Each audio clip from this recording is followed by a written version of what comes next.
Mungu, na kushukuru kwa ajili ya ibada ya siku ya leo, na kushukuru kwa ajili ya hii siku, na kushukuru kwa ajili ya utukufu wako, na kushukuru kwa ajili ya neema yako, na kutukuzwa na lipa jina lako sifa. Ni asante Mungu wa amani, ni asante Mungu wa majeshi, Mungu usiyeshindwa, unayesababisha maneno mambo makuu. Ni wewe Jehova, ni wewe mwenye uwezo, ni wewe umeniponya, ni wewe umenipa nguvu, ni wewe umejalia watoto wetu, ni wewe umejalia familia zetu, ni wewe umetujalia Mungu wa majeshi. Kila mmoja afungua kinywa chako, mwambie Mungu, mwambie Mungu jambo, mwambie Mungu jambo, mwambie Mungu jambo. Kumbuka walio hospitali waweze kuombea wapate, kumbuka walio magerezani, ambia Mungu kumbuka na wale pia nao wapate furaha nilio nao siku ya leo, nao wapate kuja kanisani, nao wapate kulisifu jina lako. Mwambie wewe unaweza mfalme, wewe unaweza simba wa Yuda, mfalme wa majeshi ni wewe, mfalme usiyoshinda ni wewe, unaweza yote ni wewe zote Yesu, maana unatosha. Hakuna jambo litakalo mshinda Mungu, hakuna jambo ngumu, hakuna jambo litakalo mshinda Mungu. Yote ni Mungu anayeweza. Mwambie Mungu amekujalia umetoka shuleni, amejalia watoto wako wametoka shuleni, wamefika hapa wakiwa salama. Mwambie Mungu wewe unapendeza, wewe ni Mungu, wewe umesimama pamoja nami, wewe hujaja niaibike, wewe umenishindia mfalme wa majeshi. Watoto wangu wako salama, familia yangu iko salama, nipasi wangu tuko na amani, kazini niko na amani, barabarani niko na amani. Sifa na shukrani zako Bwana. Ni wewe tu Bwana. Inua sauti yako, inua sauti yako, mwambie Mungu ni wewe tu Bwana, ni wewe tu Mungu wangu. Unayenijua ni wewe, unayejua maisha yangu ni wewe, unayejua kesho yangu ni wewe. Unastahili kuinuliwa, unastahili kupewa sifa, unastahili kubarikiwa Bwana, unastahili kuinuliwa. Mfalme wa majeshi, pokea sifa, pokea sifa Yesu kwa kanisa letu, pokea sifa Yesu kwa watu wote walio kanisa hili, pokea sifa mfalme kwa mlango unapoingia, pokea utukufu wako. Hakuna tena Mungu mwingine aliye kama wewe. Ni asante Bwana, ni asante Bwana. Inua sauti yako, inua sauti yako, mwambie Mungu naomba Ebeneza uweze kuniwezesha, unipe Roho wako Mtakatifu niweze kukuabudu, niweze kukuabudu. Omba, mwambie Mungu atupe neema, atupe kibali ya kumuita, ya kuchukua sekunde 3 ya kumwambia Baba unaweza. Asante kwa maisha yetu, asante kwa wengi. Kuna wengi unapata umefungwa, unaweza shindwa hata kuomba. Kuna wengine unashindwa uombe nini, unaweza shindwa sasa nitaomba nini, mbona hao watu wengine wanaomba nini, mbona wako na maneno ya kuongea. Ni ile tunamwomba Mungu aweze kukupea neema, aweze kukufungua kutoka minyororoni umefungwa. Unashindwa hata kumwambia Mungu wewe ni baba yangu, wewe ni asante jemedari, umetenda yaliyo mema, umetenda yaliyo makuu, wewe ni epeleza, umefungua milango katika maisha yangu, umefungua milango katika maisha yangu. Ni wewe Bwana, ni wewe Jehova, ni wewe Mungu, unastahili Bwana. Asante mfalme kwa ajili ya neema yako, asante mfalme kwa ajili ya Roho kwa mahali hapa leo, unakutukuza tunakukimbilia wewe, tunakukimbilia wewe. Asante kwa sababu ya wema wako. Hebu mahali ambapo ulipo tuweze kuinua mikono yetu. Naomba tumuinulie huyu Mungu mikono yetu, tumwambie kwamba anastahili, tumwambie wa kuabudiwa ni wewe tu mfalme, wa kuinuliwa ni wewe tu Jehova, wa kupewa sifa zote ni wewe tu Mungu. Hakuna tena mwingine aliye kama wewe Yesu. Tumejaribu kutafuta lakini hatujampata aliye kama wewe. Hebu fungua kinywa chako, hebu fungua sauti yako, mwambie Bwana anastahili kuabudiwa asubuhi ya leo. Bwana anastahili sifa zetu, Bwana anastahili kuinuliwa kwetu. Bwana ametupa kibali hiki ili tuweze kumwabudu asubuhi ya leo. Bwana amekufusha na mengi asubuhi hii, usiku wote akakulinda. Bwana Alijua kuamka kwako, alijua jinsi ambavyo ulivyolala mpaka akakuamsha asubuhi. Bwana anajua kila kitu ambacho kinakusunguka. Anajua adui zako ambao wanakuzunguka. Anajua kila jambo ambalo ni gumu kwako, na anaenda kulitekeleza asubuhi ya leo. Ukianza kumuinulia mikono juu, ukianza kumwambia shida zako, ukianza kumshukuru kwa shangwe, Bwana anaenda kutimiza haja ya moyo wako. Yesu, tunasema wewe inuliwe Yesu. Haleluya. Wakuabudiwa, wakuheshimiwa ni wewe Mungu, wakupewa sifa na utukufu ni wewe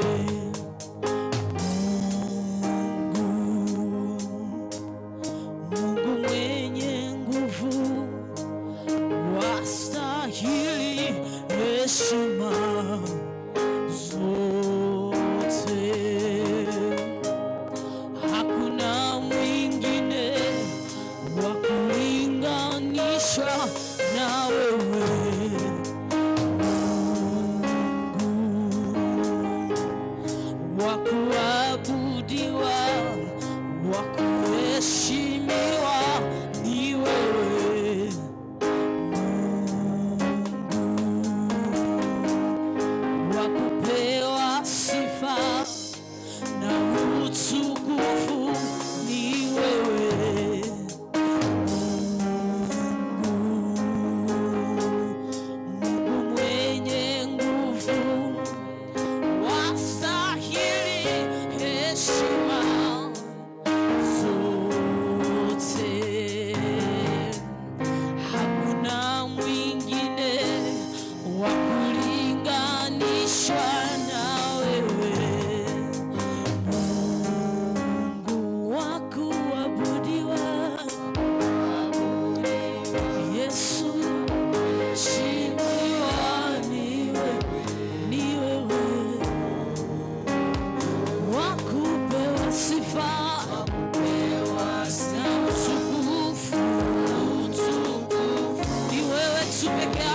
kunyosha mikono yetu kumwambia Bwana anastahili sifa.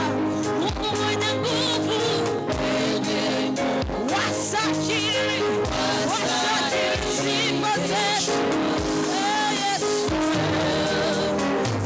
nani kama wewe? Nani kama wewe?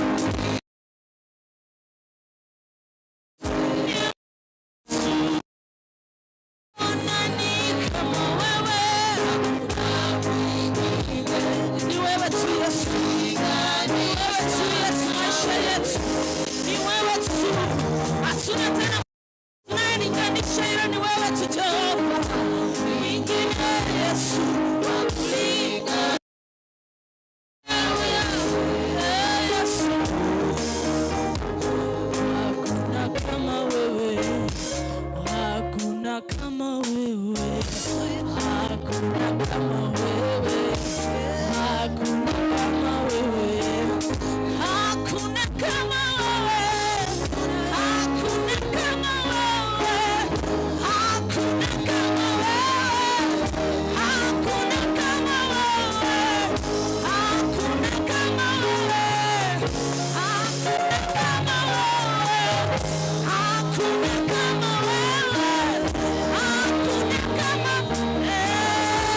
tena mwingine kama wewe Yesu.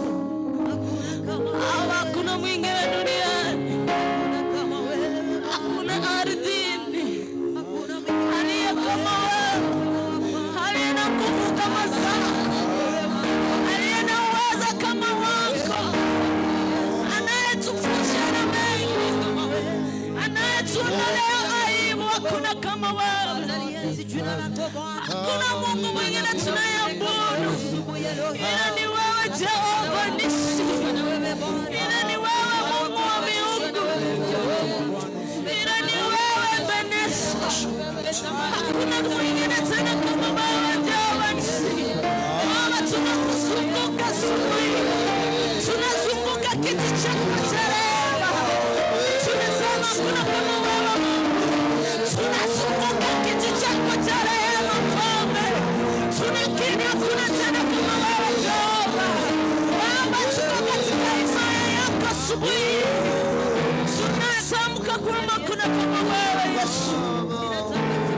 Muumbaji wa vitu ni wewe, mlinzi wetu ni wewe Yesu. Wewe ndio kimbilio letu wakati wa shida, wakati wa raha. Wewe ndio kimbilio letu. Tunakuabudu wewe tu peke yako. Wewe ndio Mungu mkuu. Baba, tawala eneo hili, tawala watu wako Yesu, tawala akili zetu Mfalme. Tunapokuabudu Baba, tukufikirie jinsi tunavyokuabudu. Tawala mioyo yetu asubuhi Yesu, tawala kila maisha ya mmoja wetu Mfalme, tawala miili yetu Mfalme. Iwe ni tabia iliyo njema Yesu, tutawale asubuhi. Tunahitaji Roho wako Mfalme, hatutawale. Jehova Nisi, Mungu wa Israeli, hakuna Mungu kama wewe. Jehova Nisi, Mungu wa Israeli, hakuna Mungu kama wewe. Ni nani anaamini kwamba hakuna kama Yesu, kwamba hakuna kama huyu Jehova Nisi, Mungu wa Israeli, Mungu wa nyakati hizi? Kama unaamini hivyo, hebu jumuika na mimi tuweze kumwambia hakuna Mungu kama wewe Yesu. Jehova Nisi, Jehova Nisi, Mungu wa Israeli, hakuna Mungu kama wewe. Tunakuabudu wewe Jehova Nisi, Mungu wa Israeli, hakuna tena kama wewe, hakuna Mungu kama wewe.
tuweze kumsifu Yesu sifiwe.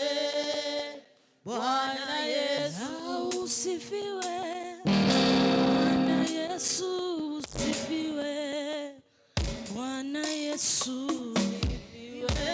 Haleluya. Bwana Yesu sifiwe. Bwana Yesu usifiwe. usifiwe. Duniani kote usifiwe. Bwana Yesu sifiwe. Bwana Yesu sifiwe.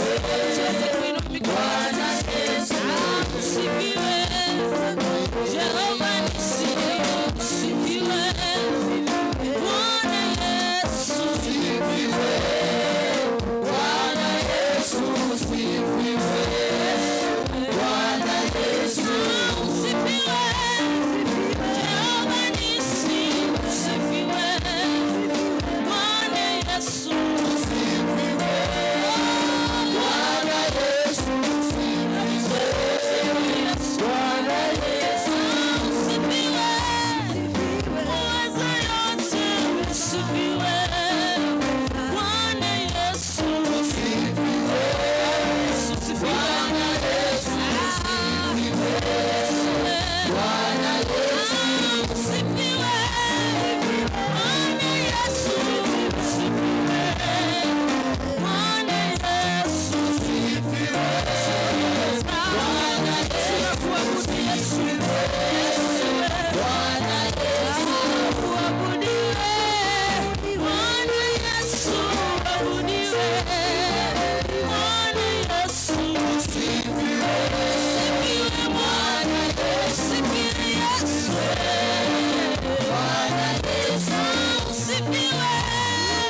Mwambie Bwana Yesu ni asante.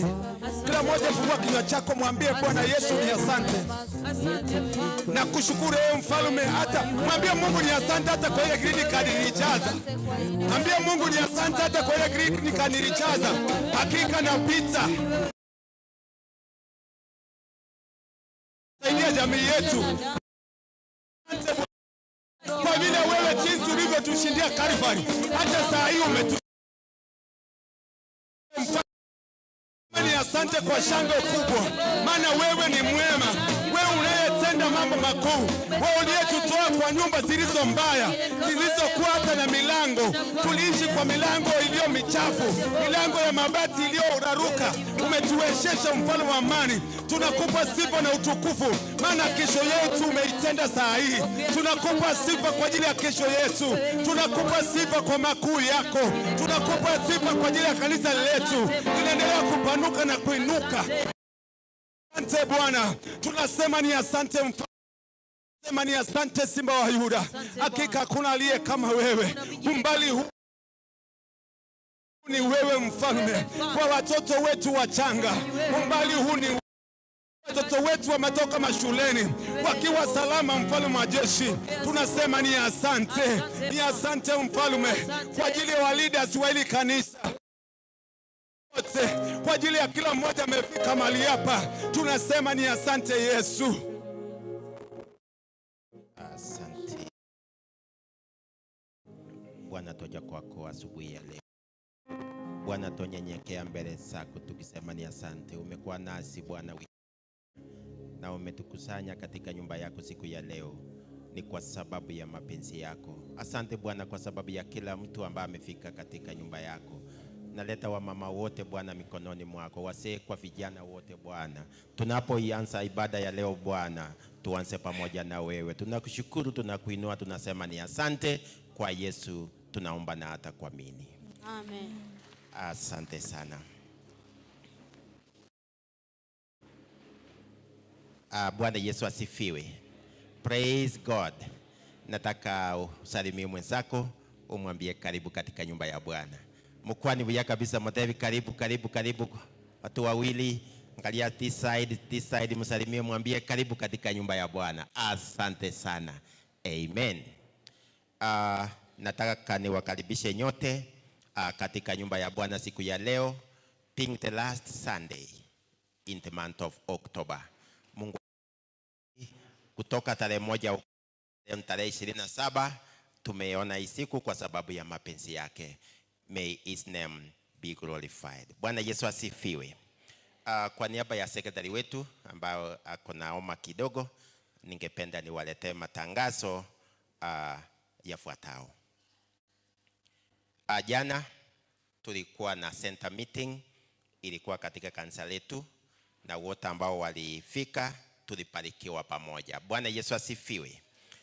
Kulikuwa na nyimbo, tukakuwa na mchango, tulikuwa na neno la Bwana, na yote ilikuwa ni ya kumtukuza Mungu. Kwa nyimbo tulikuwa na 11 churches ambao zilikompete. Nataka kutangaza kwamba kanisa yetu ilichukua namba 1. Tuwapige makofi mazuri. Walituswa na 97%, 97%. Wapige makofi mazuri. Kanisa letu church choir for that competition walingangania hiyo namba. Na kanisa gani? Niuza sasa di container unaleta kanisa ingine ndani. Tulikuwa number 1. Bwana Yesu asifiwe. Amen. Nataka tukue number 1 bila kungangania na kanisa yeyote. Sitakuwa vizuri. But above all, tunaendelea kumtukuza na kumuinua Yesu katika nyimbo. Kwa mchango, makanisa yalikuwa hapa mingi, tulifanya mchango mzuri na wacha Mungu awabariki. Wale ambao tulitoa pledges na bado hatujatoa vile tulikuwa tumeahidi, there is time. Hatujafunga, mchango inaendelea. Nimeongea na secretary this morning, ameniambia kuna wale ambao wanaendelea kutuma, na ikiwa wewe ni mmoja wao, you had promised, ulikula pledge mbele ya Mungu ukasema utatoa, hiyo inakuwa kama deni kwa Mungu. Kwa hivyo wale wote ambao hawajatoa, wacha tumtolee Mungu. Na kuna wale ambao hawakujiandikisha, ningependa wote tutoe katika nyumba ya Bwana. May God bless you so much. Tunapoendelea mchango kwa ajili ya kuendelea ujenzi katika kanisa letu. Tulisema tunatuma kwa secretary, tunajua namba yake ya simu. Ikiwa ujui, tutakusomea. Namba ya secretary mahali tunatuma pesa za mchango ni 0721 543054. I repeat, namba ya secretary wetu ambao tunatuma mchango wetu wala ambao hatukutoa jana ni 0721 543054. 0721 543054. Unatoa mchango wako in terms of maybe vile ulijiandikisha, ama unatoa unampigia unamwambia hiyo nimetoa ni cement 1, cement 2, nimetoa tiles, vile Mungu ataongea na wewe. Tuko na matanga. Wenzetu wamepoteza wapendo wao, na mmoja wetu akipoteza mpendwa kama Nyamataro PAG, sote tumeguzwa. Our sister Immaculate from Zion Fellowship, from Jordan Fellowship, Immaculate kutoka Jordan Fellowship alipoteza babake mpendwa. Bario iko tarehe 1. Friday iko mbele yetu, ndio itakuwa bario ya babake Immaculate hapa chini Geteri. Kwa hivyo tuendelee kuombea hiyo familia, na Immaculate is a paid up member. Ametoa kila kitu vile inatakiwa from our welfare. Hivyo wote tumeulizwa tufanye vile inatakiwa. Tutoe mahindi yetu na maharagwe. Burial is on Friday. Kwa hivyo nimeongea na chair, ameniambia ikiwa tutatoa by Tuesday tupate tumetoa maharagwe yetu na mahindi, na wale ambao hawana mahindi hawana maharagwe watoe 250 shillings. Hizo pesa tutatuma kwa secretary wetu wa welfare. Secretary, namba ya secretary tuandike chini, wale ambao watakuwa na mahindi na maharagwe ambao utatuma 250 shillings kwa secretary wa welfare anaitwa Irene Mwenga, namba yake 0712 655 790. Nirudie 0712 65 5790. 0712 655 790 itakuletea jina Irene Omwenga. Hivyo familia ya mama Evelyn Akunga walipoteza papa mpendwa, papa tu Evelyn Akunga ambaye ni grandfather to Enoch. Mipango inaendelea, hatujapewa tarehe ya burial, lakini mipango inaendelea. Now they are paid up members, kwa hivyo mahindi na maharagwe, na hiyo inatumwa kwa Daniel Makori, ndiye treasurer wa welfare, kwa sababu hizo ni matanga mbili. Moja itaenda kwa secretary na ingine tutatuma kwa treasurer Daniel Makori. Namba ya Daniel Makori ni 0715 97 56 81. 0715 97 56 81 itakuletea jina Daniel Makoli ambaye ni treasurer wa welfare. Tuendelee kuombea hizo familia zote mbili wanapoendelea kujipanga kwa burial ya wapendwa wao. Church choir watakuwa na Thanksgiving on 31st October. Thanksgiving, mahali Mungu amewatoa mwezi wote, watakuwa na Thanksgiving kwa Mungu tarehe 31 on 31st October kuanzia saa 10 jioni. Sote tumealikwa tukue pamoja kurudishia Mungu shukrani kwa umbali ametoa kwaya yetu ya kanisa. Kwa hivyo kuanzia saa 10 tutakuwa hapa kwa kumshukuru Mungu kwa umbali ameleta kwaya yetu ya church choir. Tutakuwa na leaders meeting all leaders wa wilaya from our churches. Tutakuwa na mkutano tarehe 2 mwezi wa 11 Kisii PAG Church. Kwa hivyo viongozi kutoka Nyamataro, viongozi kutoka makanisa yote ya wilaya ya Kisii watakutana Kisii PAG kuanzia saa 3 asubuhi Jumamosi ijayo tarehe 2. Kwa hivyo ikiwa wewe ni kiongozi, Jumamosi ujipange mapema tukutane Kisii PAG. Zion Fellowship watakuwa on duty kuanzia kesho.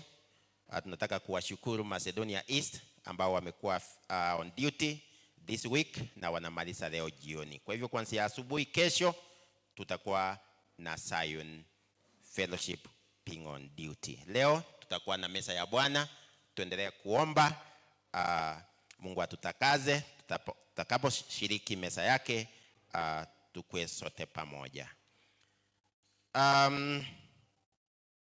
Tutakuwa na community wacha nione vile imeandikwa vizuri, community diagnosis to establish health needs. Diagnosis ya community kujua mahitaji yetu ya kiafya itakuwa kesho na Jumanne. Community health diagnosis kujua mahitaji yetu as a community, mahitaji ya kiafya. Kwa hivyo wale ambao watahusika watatembea vijijini. So ukiona wamekuja, jua wamekuja kujua mahitaji yako ya kiafya. Utaulizwa maswali mawili matatu kwa sababu wanataka kujua mahitaji yetu ni gani. So kesho na Jumanne watatembelea the following areas. Watatembea mahali pa naitwa Lioma. Lioma nafikiria tunaingilia hapo Gekona, hapo chini. Lioma watakuwa huko, wataenda mpaka Magena. Alafu kuna kituo kingine hapo mbele inaitwa Kiabweka. Kiavweka sijaifika huko, sijui iko wapi, lakini iko huko ndani after Magena. Kuna Kiavweka clan, hapo ndio watakuwa. Kwa hivyo if you come from that area, ikiwa unatoka Rioma, unatoka Magena, unatoka Kiavweka, kesho na Jumanne kutakuwa na wageni wanatembea huko ndani, wataingia kwa boma yako, watakuuliza maswali because they want to assess and know your needs, mahitaji yako ya kiafya. Mnaendelea aje, maybe dispensary yenu iko pande gani, umbali gani, vitu kama hivyo vyote mtaulizwa. Kwa hivyo wakikuja wakaribishe, waongeleze vizuri, na baadaye on Friday kutakuwa na mkutano mkubwa huko chini ambao utaitishwa na area chief. Kutakuwa na baraza kubwa ambao wale watu ambao watakuwa wametembea kesho na Tuesday watawaletea matokeo, results, vile walitembea, waliona nini, they give you a feedback. Kwa hivyo watu wa huko wote mumealikwa on Friday, mahali itatangazwa vizuri mtakutana ni wapi, ndio muambiwe, mpewe feedback on your response, vile mliulizwa maswali, vile mlijibu. Kutakuwa na feedback, kutakuwa na talk on free medical camp. Tutakuwa na free medical camp. Kwa hivyo wote kutoka hiyo area tumeambiwa tufike huko. Huo mkutano wote umeandaliwa na Kisii University and Beyond Zero Initiative. Kwa hivyo sote tumeambiwa tufike huko on Friday. Nataka niwashukuru nyote kwa hayo. Kwa hivyo nataka nilete choirs ambao sitaimba siku hii. Tutaanza na Macedonia East. Tutakuja kwa wimbo wa Ekegusi tukiongozwa na Sister wetu Drusilla Onyango. Thereafter tutakuwa na youth, tutamalizia church choir. Ladies tutaimba next week. Ladies wataimba next week. Kwa hivyo tutaanza na Macedonia East. Then tutakuja wimbo ya Ekegusi tukiongozwa na Sister Drusilla Onyango. Then youth tutamalizia church choir. Macedonia East. Karibu kwa wimbo mmoja.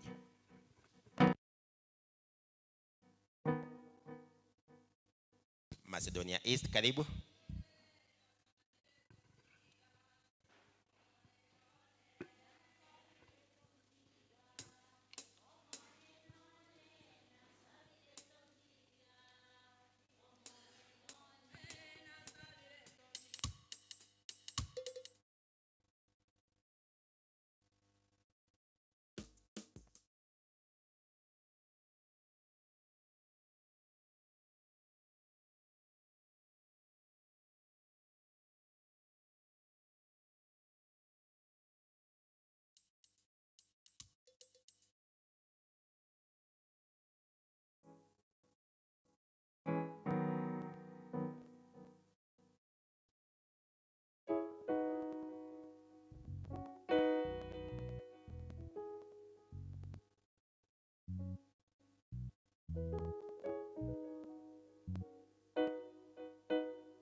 Sana tuwapigie makofi mazuri.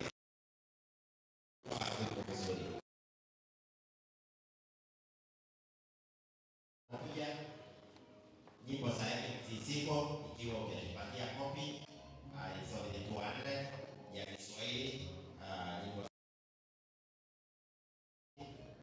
ikiwa una kopi yako ni vizuri ukipata.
Asante, tuwapigie makofi mazuri.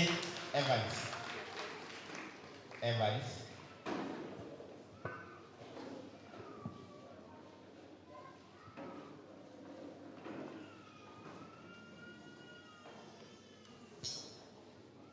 Asante sana Ekekusi kwa wimbo mzuri sana. Tujiweke tayari wakati wowote Yesu anarudi. Wacha tupate youths watuletee wimbo wao. Youths watuletee wimbo wao. Nimeambiwa watoto wote wametoka kanisa ya chini wamekuja hapa juu, ni kwa sababu ya kiwango ambao kanisa ya juu imeenda na watoto huko chini wameona hawezi vumilia. Kwa hiyo viongozi, mpige hesabu muone vile tutashughulikia watoto. Asante.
vijana wetu makofi wanapotoka.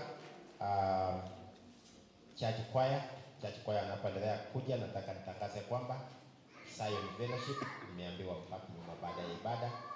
Zion Fellowship mpaki nyuma muwaone viongozi wenu. Jordan Fellowship nao nimeambiwa mpaki nyuma baada ya ibada, na vile nimetangaza Jordan wako na matanga, na kwa hivyo baada ya ibada tutajipanga vile tutaenda kwa familia ya kina Immaculate kwenda kuwapatia pole. Kwa hivyo Jordan mpaki nyuma, mtupange vile tutaenda kwa boma ya kina Immaculate. Karibu sana church choir.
sana Jaji Kwaya, tuwapigie makofi mazuri.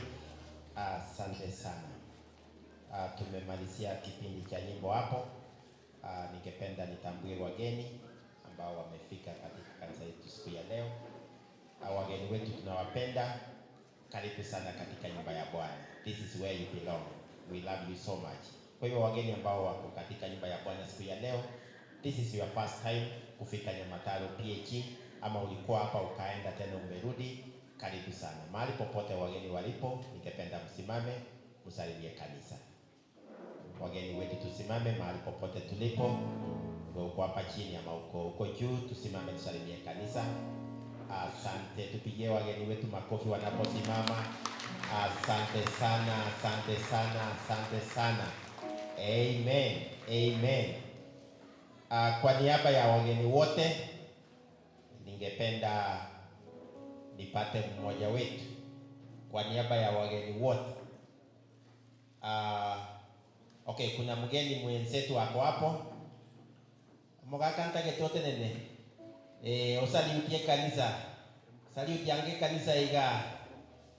Amina, amina, amina, amina, amina. Huyo ni mgeni wetu ametutembelea siku ya leo. Amekuja kuona bishop. Baada ya ibada Mugaka utamuona bishop. Kwa hiyo usikuwe na haraka kutoka. Wacha Mungu akubariki sana. Ninapomleta Samuel Okali kwa niaba ya wageni wote usalimie Apostle Samuel Okali. Karibu sana Apostle Samuel. Dakika moja tu usalimie.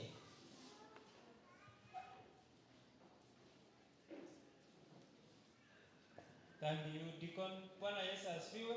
Amen. Bwana Yesu asifiwe tena. Amen. Kuwa tayari maana Mungu ako karibu kuja. Kwa majina ninaitwa Okali Samuel.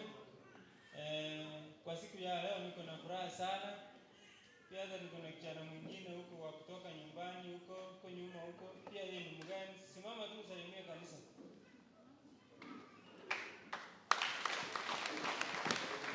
Asante sana. Kwa majina nimewaambia naitwa Okali Samuel. Tunasaidiana na Apostle Monica Jerusalem East. Mungu awabariki. Asante sana, tupige Apostle makofi mazuri anapoenda kuketi. Napoalika praise and worship watuongoze kwa kutoa sadaka. Tusimame wote kwa kumtolea Bwana sadaka zetu pamoja na fungu. Praise in worship.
na heshima Baba, utukufu na heshima kwako. Umenitenda mema, umenitenda mema, umenitenda mema, umenitenda mema, umenitenda mema, umenitenda mema. Bwana Yesu asifiwe. Wakati bendera ya serikali inashukishwa au kupandishwa, watu wanafanya nini? Wanafanya nini watu? Wanafanya nini watu? Haleluya! Unaheshimu bendera, kitambaa, nguo. Unakosa kumheshimu muumba Mungu wa mbinguni. Haleluya! Baba, katika jina la Yesu, asante kwa sababu ya asubuhi ya siku ya leo. Umekuwa pamoja nasi wiki mzima, Mungu wetu. Umekuwa pamoja nasi tangu mwaka huu ulipoanza. Umetembea na maisha yetu. Umetulinda, umetuhifadhi. Na hata siku ya leo tumejipata tukiwa hai, tukiwa vizuri, tukiwa na afya. Shukurani sikurudie kwa sababu wewe ni Mungu. Watu wako wamesimama na miguu yao. Miguu yao imetembea kwa madhabahu haya. Mikono yao imeingia kwa mifuko, imetoa dhabihu. Naomba baraka kwa kila mmoja. Walio wagonjwa ukawaponye kwa jina la Yesu. Walio na mahitaji ukawatimizie kwa jina la Yesu. Neema yako ikatosha kila mmoja. Ni kwa Yesu aliye Bwana na Mwokozi wetu. Amen. Praise. Karibu.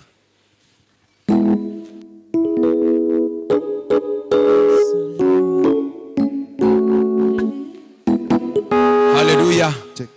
Bwana Yesu asifiwe. Bwana Yesu asifiwe. Amen. Kama unajisikia ukae, utaweza Mungu tu sifa zitamfikia hata kama umekaa ni sawa. Lakini naomba tu usalimie mwenzako, mwambie karibu katika nyumba ya Bwana. Msalimie tu kusmile, si mbaya. Mpe tu smile, mpe high five. Chekea mwenzako, hata mumulize tu, umeamkaje, umefikaje? Ni vizuri, ni vizuri. Salimiana tu, salimiana tu. Hallelujah. Mwaga kambia igaiga. Mbiamono, karibu sana. Hallelujah. Hallelujah. Karibu sana, salimiana tu. Salimiana kwa furaha. Hallelujah. Hallelujah. Salimiana. Umepewa nafasi ya kusalimiana. Pale nyuma, tufanyane, tupungiane tu mkono hivi. Hebu nione mikono. Kama kuna mkono, hebu inua mkono wako juu kabisa, mkono. Shangwe na vigelegele kwa Bwana Yesu. Hallelujah. Yes, hallelujah. Haleluya. Kanisa ya watoto, tafadhali. Watoto mko wapi? Watoto. Mnaniona? Wale wa nyuma huko mnaniona? Haleluya. Haya basi, fanya venye tumefanya hapa, tusimame juu. Tusimame juu. Wale mko pale nyuma, hata saa mnaona tuko sawa, tunajiona hapo juu. Hakuna haja sasa ya kukuja mbele. Hebu tusimame, inueni mikono yenu juu. Inua mikono kabisa. Tafadhali, kuna watu kuna wakati nali yetu nebe ngakitokoroka. Ebe nyabororo, ebe sisa. Ntaka kunyara kuimoka makono ni goroiga. Utakuimoka kaboko igabu yegese ngencho nyasawo kunyarire. Aya, weka mikono tu hivi kwa hewa. Iwe tu bendera ya Yesu. Bendera. Ila buya. Mungu wetu ametujalia na tuko salama, atone zainua miguu yako. Katikati ya miungu hakuna Mungu kama wewe. Katikati ya miungu hakuna Mungu kama wewe. Watoto pale tu nataka muinue mikono yenu.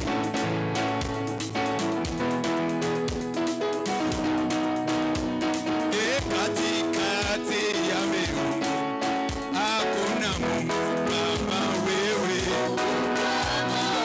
Katikati ya Nyamataro hakuna Mungu kama wewe. Katikati ya kwangu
Sasa inapepea kila mmoja beba kitambaa yake.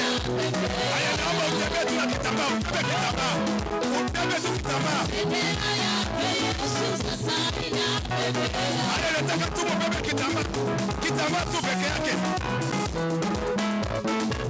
kitambaa tu.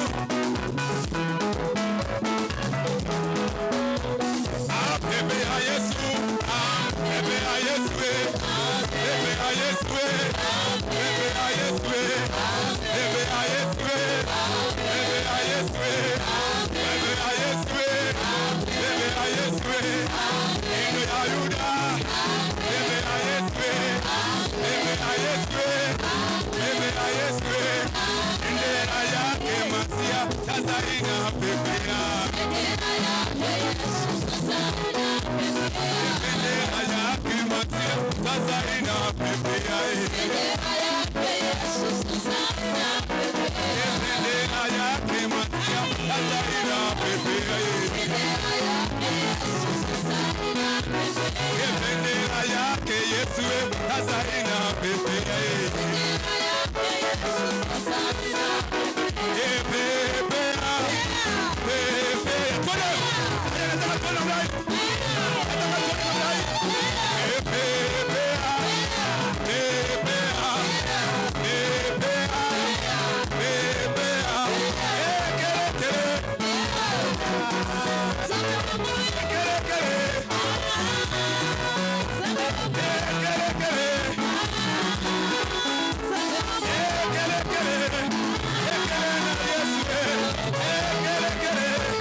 Yesu,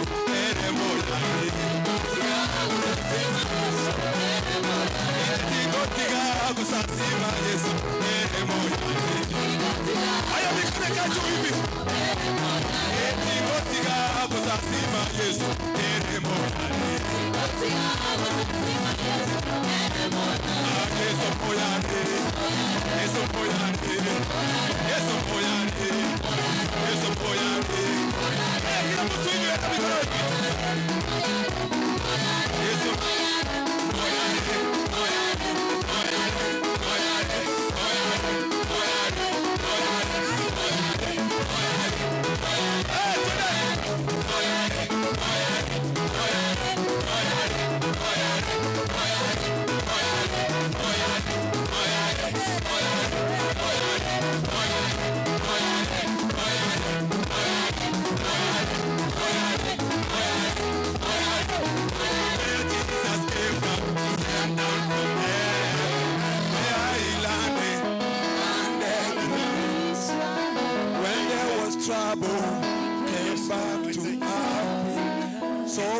praise him. We praise him in African way. Somebody celebrate Jesus. Somebody celebrate because of you. In the name of Jesus. Yes, Lord. Father, in Jesus' name, we stand in honor of you this morning. We bless your name because you have made us to gather in your holy presence today. In our hearts, we know you have something for us today because you never got us without a purpose, without something to speak to us. And therefore, we are ready to receive from you. Bless us together, Lord. Cause our minds, oh Lord, to concentrate and listen. And listen carefully to what you want to speak to us today. All glory, honor, and adoration belongs unto you, King. Bless each one of us with a heart of listening. A mind that is open to hear you speak to us. Give us sensitive ears to hear your voice. In Jesus' name we pray. Amen. Amen. Can we give a hand clap unto the Lord? If you know you are in the presence of the Lord, just shout amen. Amen. Praise the Lord. Can you wave to me after these many days? Praise the Lord. Praise the Lord. Amen. I'm happy to be here today.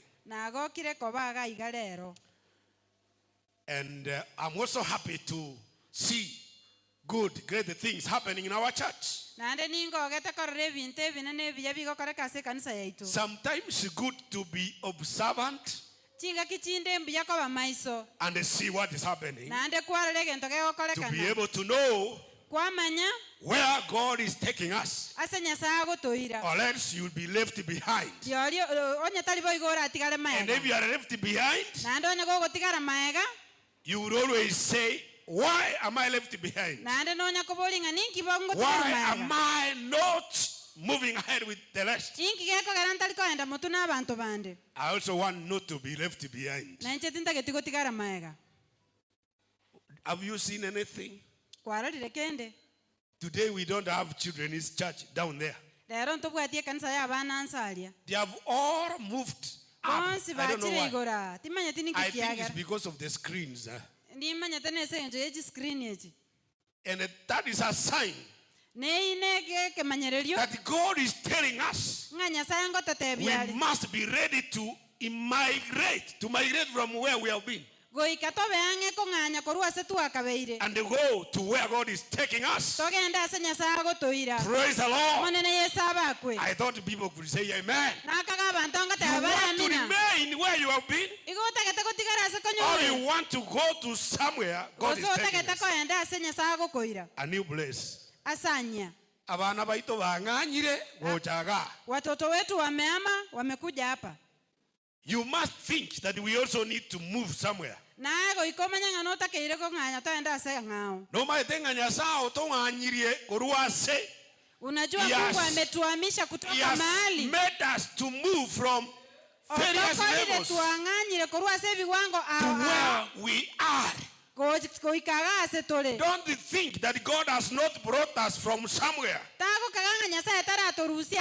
we have not yet reached where God is taking us. Praise the Lord.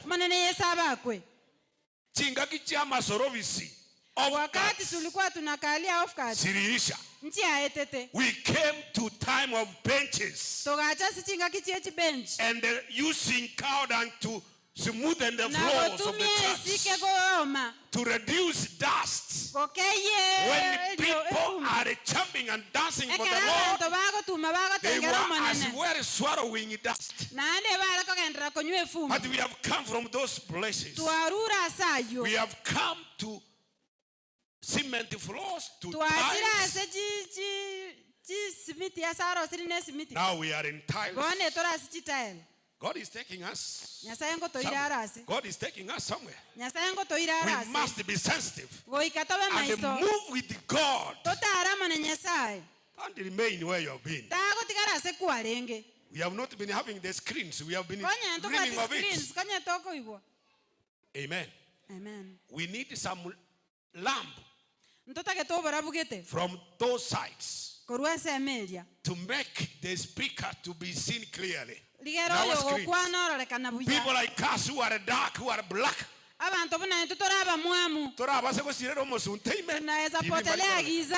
We need something to brighten us. And that is where God is taking us.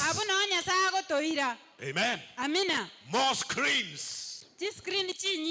Abana baide ruchi TV nsalia. Watoto wapelekewe TV huko chini. Wasiame kutoka huko chini. Leo umewapea nafasi. By the next Sunday we have to do something. Sunday yegocha tokole gento. We have to do something. Tokole gento. Time for timber stands. Chinga kichele chivao chiko tenena ikaje etire. It's gone, Bishop. Time for timber stands. There was time when this kind of a stand was so good, so nice. We need better stands now. Because our God is taking us somewhere. Brother Rogers Kaka, we are not going to depend on your machines. We are not going to depend on your blackboards.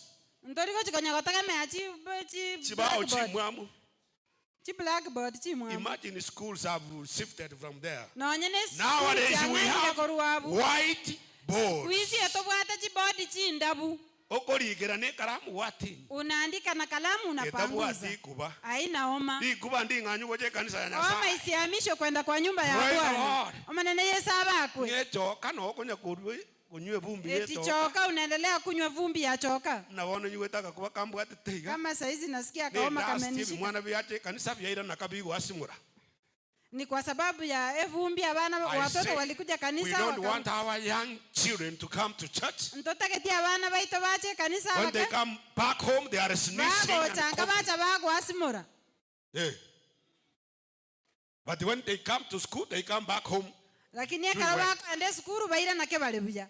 Praise the Lord. How many are ready that God take us to a better place than where we are now? Praise the Lord. God is well able. He's well able.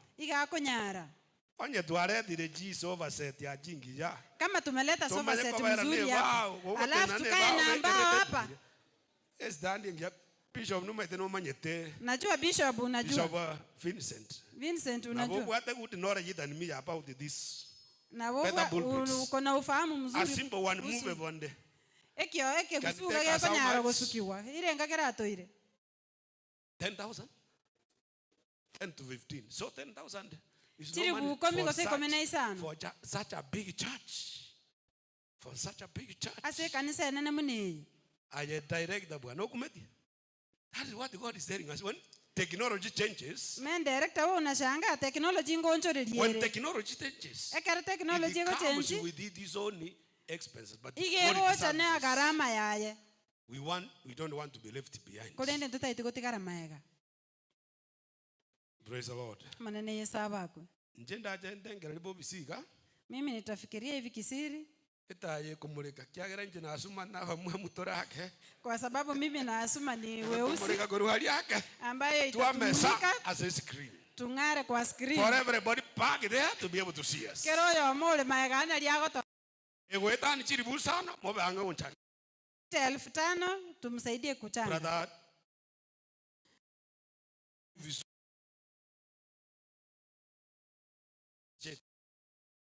yeah ida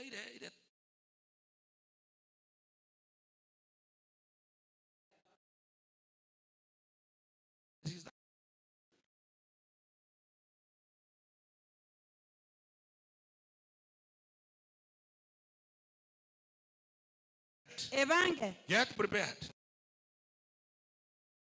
Lord, can we appreciate the Lord for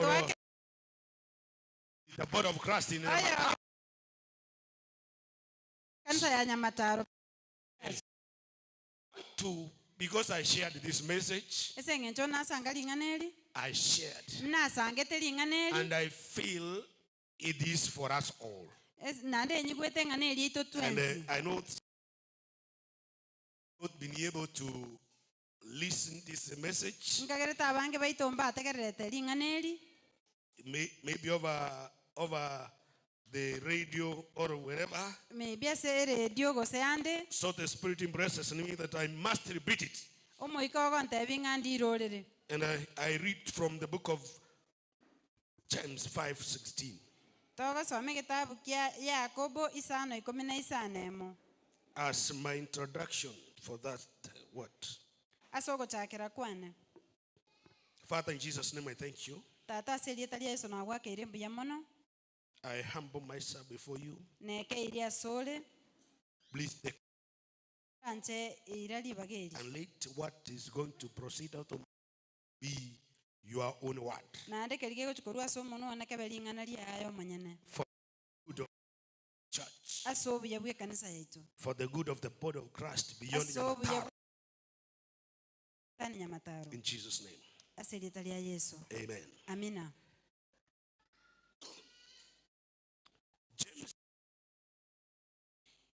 Jacobo agoteba mangana aya.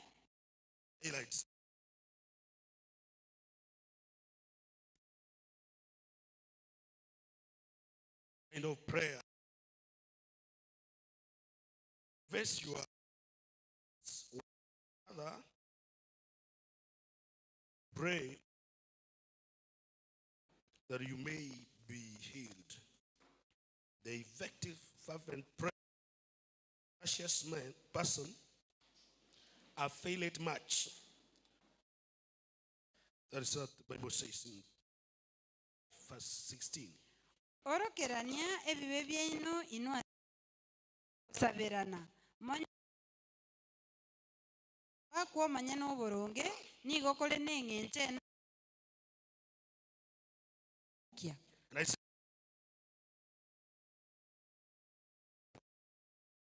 Amasabo asabire bujana yakoleta amajibu. It brings numerous results. Igakoleta amajibu amanga so.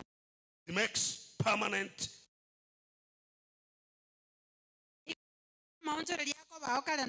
Effective and fervent prayer. Amasabo asabire bujana. Igale ne chinguru. Ramaya.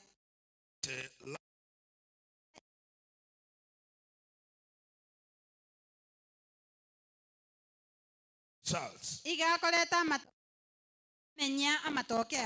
So that is the kind of share all of us. In the Bible that on us applied this kind of prayer. He applied the kind of prayer approach. And they made things to change. So we turn to the book of 1 Chronicles.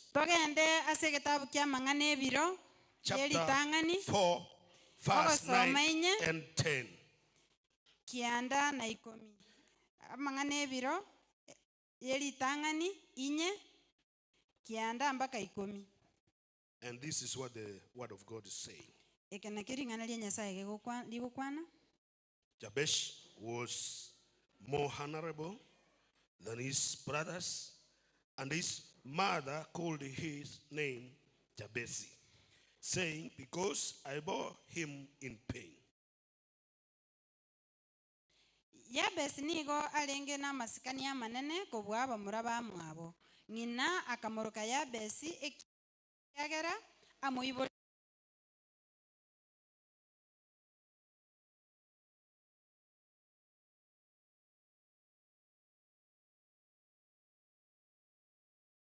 And enlarge,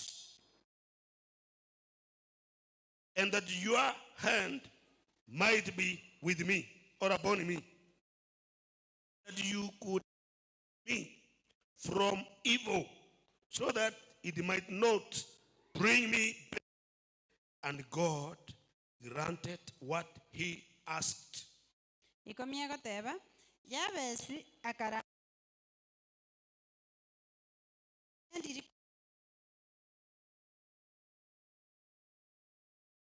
boko kuwa okobe amona inche pororo tibo baisa gonkora bobe Nyasaye akamwanchira ayaganitie. Amen. Amina. Our Heavenly Father, Tato itole iguru this is your. neri It never changes. elitali gonchoreria It never grows old. ndiri kogota It is new every eliririnya and every keremambia day. na kera lituko It can work for us today. na baligo tokorere emirimo It rero worked for Jabez those many years ago. ndi akorete Yabesi emirimo And emyaka emenge it can work yaitire for many others for many years to come. na nde ndikorera abanga ase emyaka So emenge gocha today, I that God will do it for us igo rero na enkwenda ole gotokorera as we listen to it. buna tokuritegerera In Jesus' name. aserie. Amen. Amina. Prayer Ogosaba is one or medium of communion. moyo gokwana na Nyasaye Is one of many ways of communing with God. nenchera ya moyo chinchera chiri togokwanira Reading and hearing what God speaks from the Bible. wetania ogosoma na koigwe kinyasaye gokwana ase ring'ana Prayer riaye gives us opportunity, a chance to ogosaba commune otwarigaga with God, to talk with tokwane God, na and Nyasaye God to na speak, Nyasaye mere God to hear our ideas, Nyasaye gwa mang'ana ito our requests, ogosaba and gwaito grants them. na anda atoirane nerega kon See, Jabez twararire Yabesi upon the akorangeria Nyasaye four orie is not just praying with. tari gosaba bosa igatabwati kerenga When you are coming before God, come with something specific. ekerogocha moto ya Nyasaye inchu negento boronge ogene kerenga Did that very thing you want before God. yoga neti boronge You speak it in simple terms, gekwana so bwa and mangana God mororo will listen to it. na Nyasaye na You getegerere speak it in Ekegusi. gekwana You seke speak it gusi in the gekwana You seke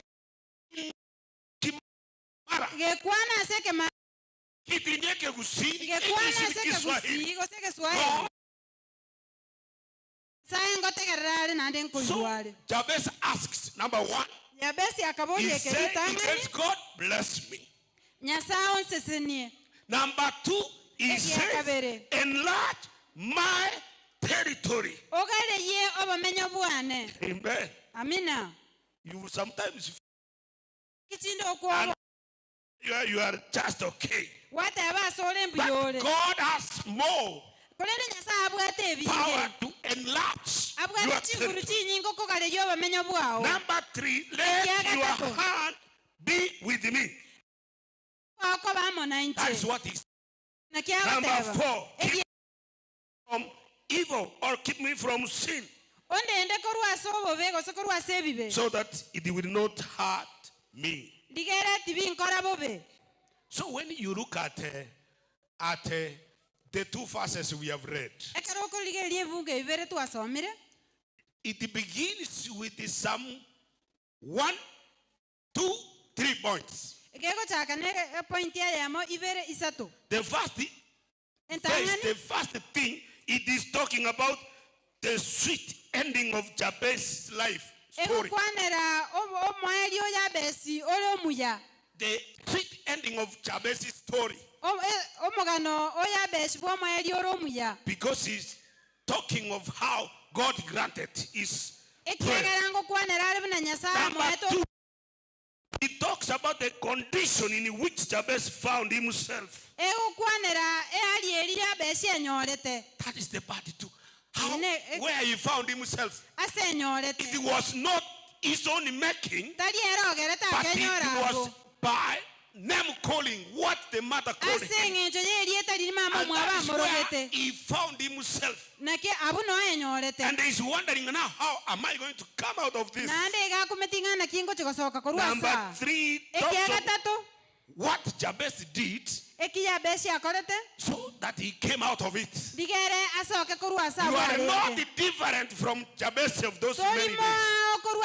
You know that situation where you are, which is making you to be uncomfortable. There is a God of Israel. You can call upon him and share with him your challenges. Share with him what is not making you comfortable. So that is what Jabez did. What he did that made him to come out of that situation. Some situations, some things that are hurting you. It is what people spoke. It is what people spoke about your situation, about your life. But you have never discovered that there is a God who can change the whole thing. You had it spoken negative about you. And you took it, you made it yours. You said, I'm operating the way I'm suffering because somebody. I'm suffering because somebody spoke about it. Because somebody abused me. I missed that job. Because somebody spoke against me. I missed that promotion.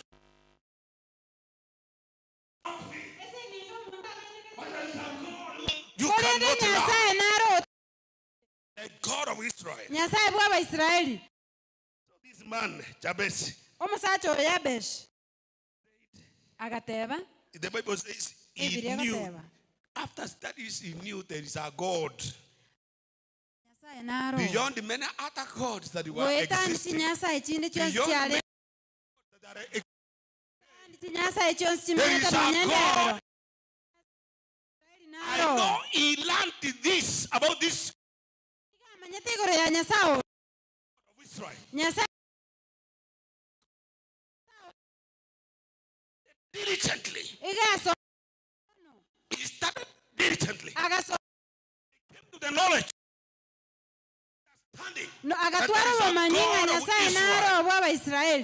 Praise the Lord. That's why I wonder some of us here. We need to tell you. When such messages, we go there outside and we make barasas. Sharing what we have always talked about in many years. But has never changed our lives.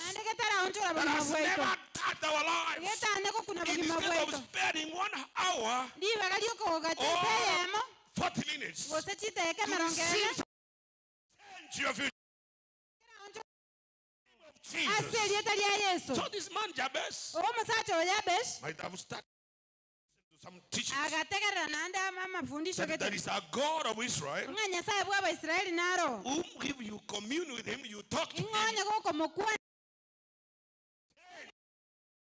change for the good. So this man diligent and a good listener. And I said, I'm not going to believe on what people are saying about you. I'm going to take as final. I'm not going to take as final what my ancestors. I'm going to make a difference. There is a God of Israel. This situation is not going to be permanent. Praise the Lord. That painful situation you are going through, I want to tell you, is not permanent. In the name of Jesus, it is not permanent. You start communing and telling God about it. It will start rotting and coming down. So this man, Jabez, he went before the God of Israel. Because he realized this thing can be changed. And I want to tell you, Jabez can be a person or a situation. Why is Jabez saying, God, let your hand be upon me so that I cannot be hurt? There are Jabezes who rejoice, who enjoy seeing people in pain. When they see somebody happy, they are never. That is the nature of the devil. Those Jabezes who always would like to see people diva, who would always desire to see people not making it in life. Pain or a situation in life. It can be a situation in your life that is never giving you peace. With the God,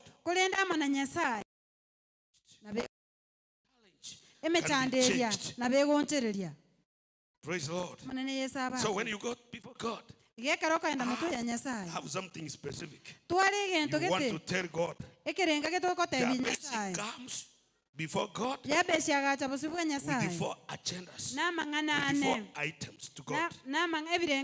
Today I want you to identify that thing which is giving you trouble, that which is making you to miss your peace, that thing that is making you to miss your joy. Today you shall speak before God.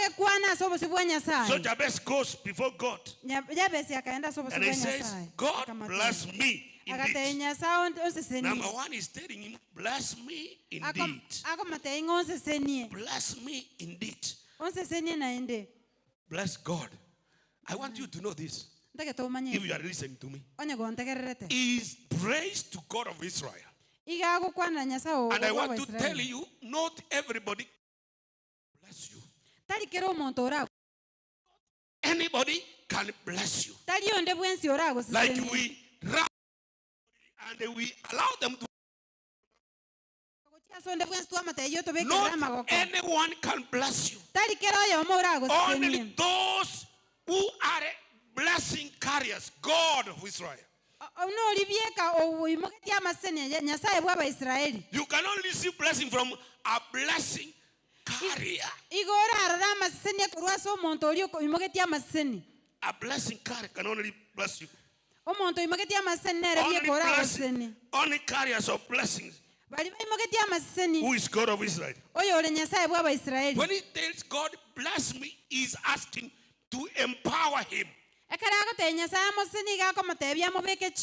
To empower him spiritually. Ask God to empower you spiritually. To give you a personal capacity to overcome discouragement. Discouragement can stop you from getting where God wants to take you. To overcome those forces of discouragement, he is asking God, bless me, give me the power to overcome. He's asking God to give him the anointing, the right anointing. The right cure for life problems, life limitations. The remedy, the healing power of life limitations. He's asking God to lay hands on him and to give him the power to overcome, the anointing that he can be able to break the yoke.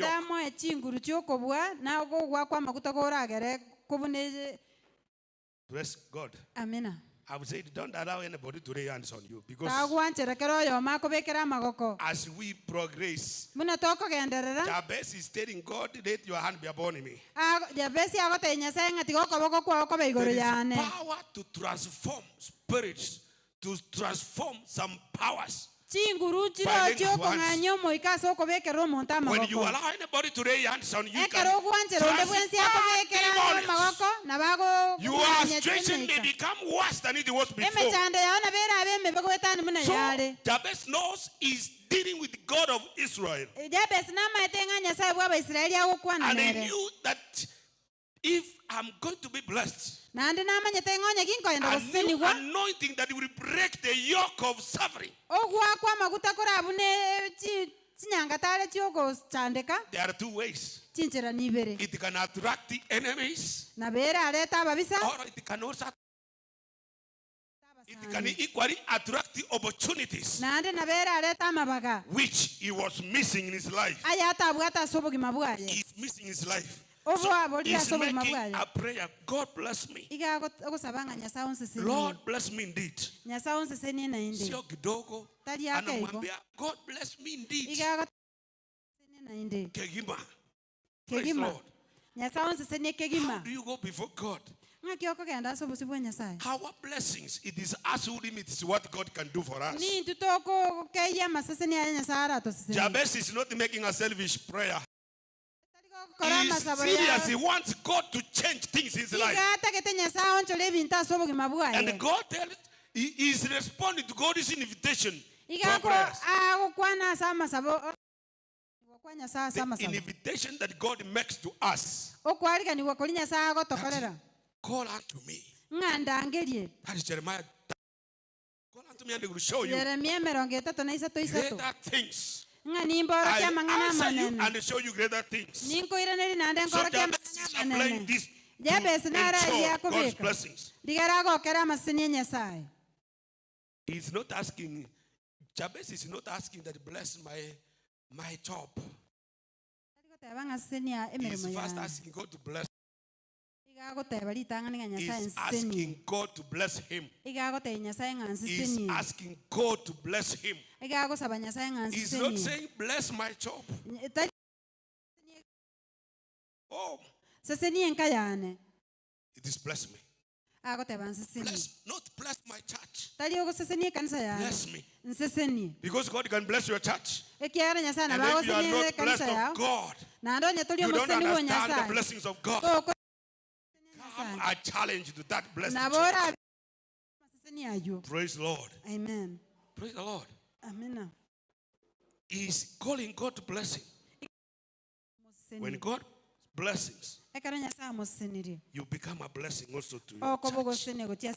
You become a blessing to your job. Become a blessing to your. Praise the Lord. Amen. When God's blessings upon you, you don't need to change your church. Change your job. You can change your job if God's blessings are not upon you. But nothing can change. You only need God's blessings so that you can become a blessing. He's asking me, bless me, God. Can you lay your hand upon you and say, God bless me? If you understand, God bless me. God bless me indeed. Lord bless me indeed. Number two, he is asking God. He says, enlarge my territory. Enlarge my borders. Enlarge my territories.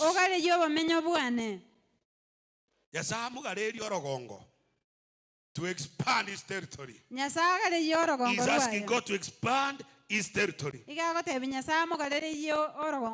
is asking God nothing but to expand his love for God. To expand my heart to love you, God. He's telling God that. Not to overtaken by himself. Not to be overtaken by personal importance. He's very careful. Lord, enlarge my territory, increase my heart in loving you, God. You need to be careful. God can bless you. God can release, can bless you as you have asked. And he's very careful to say, God, enlarge my heart in loving you. He's asking God to increase his greatness. He's asking God to increase his greatness after blessing, so that he can have the capacity to handle the blessings, the capacity to deal with the blessings. God can bless you. Mad with the blessings, so that he cannot be overtaken by the personal importance. You forget about God, now you start glorifying self. The territory of your heart to expand and to reign, to expand and overflow God's goodness to your neighbors. You are God's love to others. This is what Jabez is asking God to expand him and be able to touch those around him. Amen. You know, when God starts to enlarge your territory, each one of us is greatness. And the largest, the greatest indicator of growth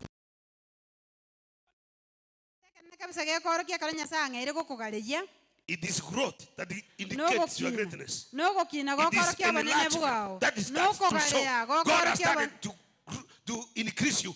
If you have never known, if you are seeing this screen, God has started increasing our territory. God is increasing us, and this is our time for increase. When you see these screens, God is in the process of increasing you. He's enlargement. He's enlarging us. He's enlarging you as an individual. Praise the Lord. Yes, God is in the business of enlarging us. Enlargement. Enlargement. In fact, I forgot to tell you, in this new district administrators, Kisi district, our bishop is in the finance docket. Bishop, Pastor Suma, remember to remind me at the end of the sermon. We are going to pray for our bishop because we are expanding. Even I saw the one designated for Wiraya, Mama Wiraya is Nyamataro. Praise the Lord. The Lord is whether you keep it quiet or not, that is what God is doing. Can I hear amen? Can I hear amen? We are going to pray for that expansion. Expansion, enlargement. I declare in the name of Jesus, anything that has been delaying your expansion, anything that has been stopping your expansion, right,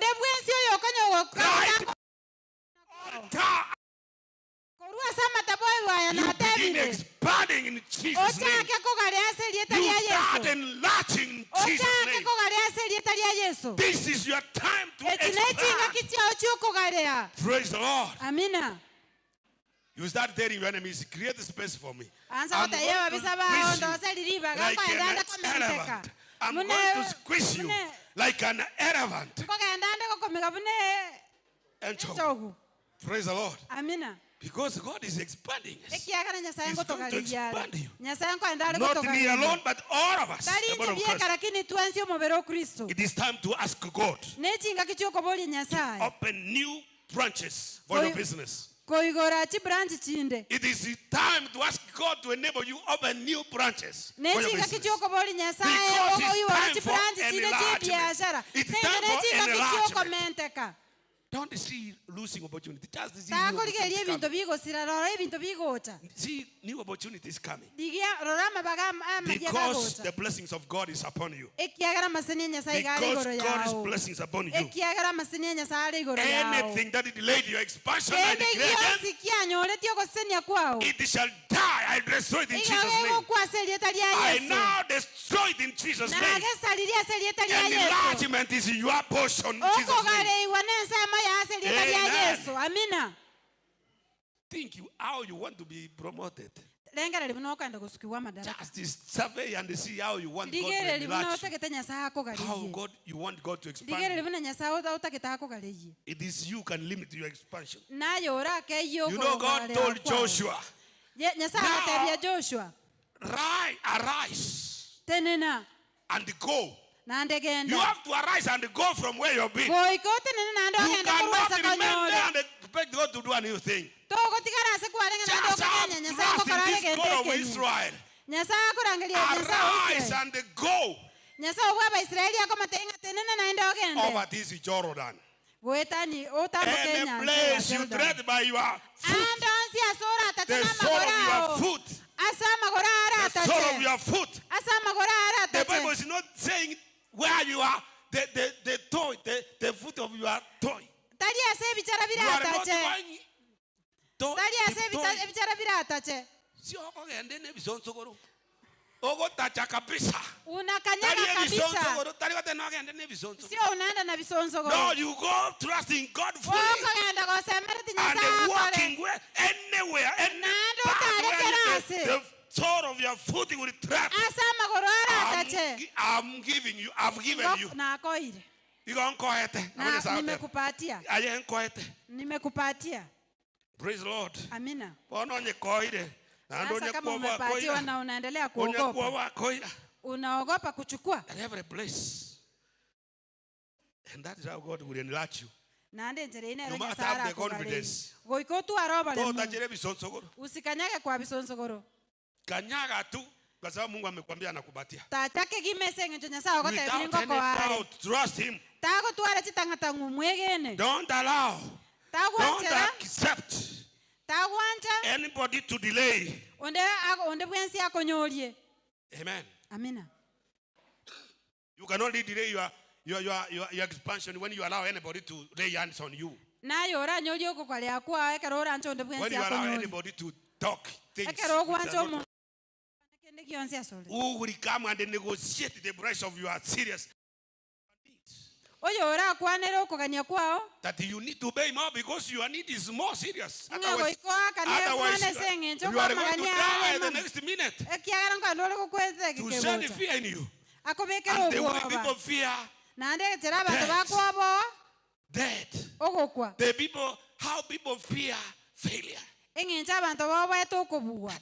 What if I go and I'm not able to make it? Ndagenda lende tinyora. What if I say and the people laugh at me? Ndakwana lende abantu Those are bansekerera. some of the fears people Obuna have. bwo bwo But the abantu Bible says babwate. God has not given us a spirit of fear. Kolende ibiri akotebanga But the nyasaye spirit tarato of omoika love, bwo bwo bakolende omoika bwo bwanchani. power, Chinguru. and sound mind. Neyo birangara libire boronge. Eke gusi yangu nete buya sana. Sound mind, discipline.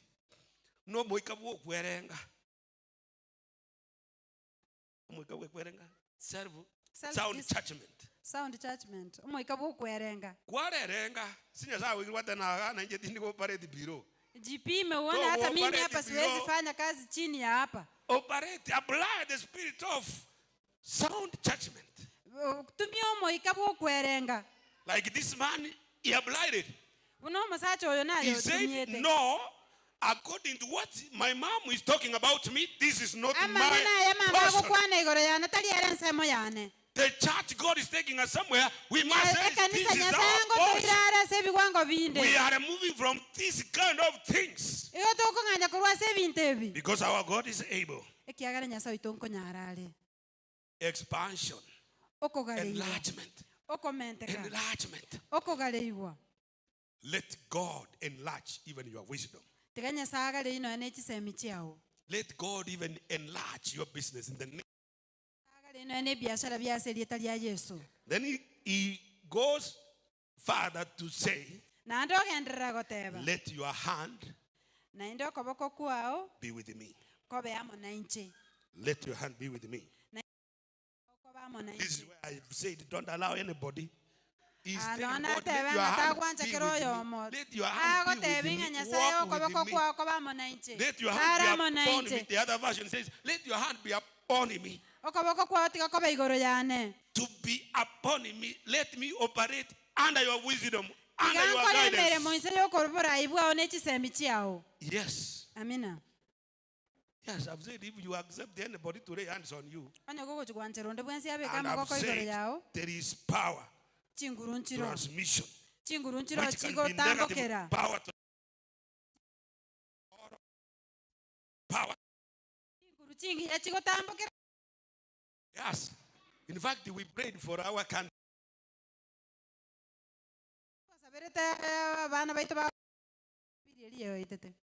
And now, later, students develop some funny behavior. That some parents live things with them.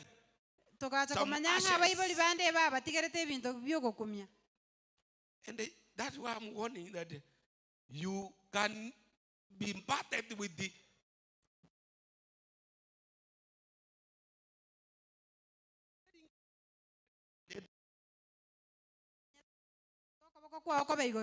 your hand, oh Lord. Praise God. God's hand is the hand of greatness. The hand of power. The hand of majesty. The hand of glory. It is God's hand that carries greatness. It is God's greatness. And that's why he's demanding that God's hand be upon him. When you growing, when you see the church growing, there is an invisible hand. That is the hand of God, which you must take time and go down and say, thank you, Lord. Thank you, Lord, for our children. Thank you, Lord, for our mothers. Thank you, Lord, for fathers. Thank you, Lord, for our pastors. Thank you, Lord, for what you are doing in our church. The hand of God is the hand of all greatness.